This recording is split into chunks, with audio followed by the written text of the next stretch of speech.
In this video, we're going to talk about closing stretch. So in the last video, we talked about the right way to find out how much stretch is the right amount for your player. Now we're going to talk about closing it, right? So the first thing you should realize is if my player is not closing the stretch well enough, I need to look back at how much stretch in the first place is being created. If that is appropriate, then we need to start talking about how can we get my player to understand how to accelerate that torso on top of the pelvis in a way where the stretch that was created is gone or close to gone for the golf swing purposes by the time we get to impact or contact. So again, some of the areas that are going to affect this are segmental strength and efficient positions from the technique side. For example, if you've got a player, let's take golf for example, and I make a backswing and I start to go into what we call reverse spine angle at the top of my swing,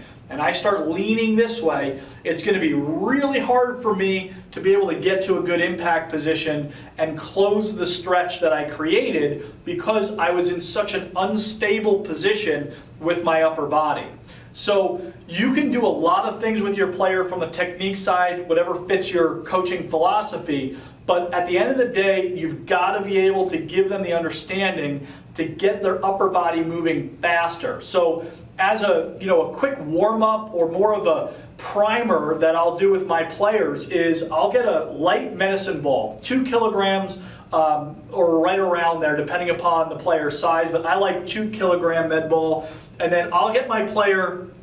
into a split stance where their lead foot is ahead of the trail foot, and then we'll just do med ball slams to help them gain the feeling of stabilizing the pelvis, being able to stabilize the internal rotation into their lead hip, and then get them to accelerate the torso.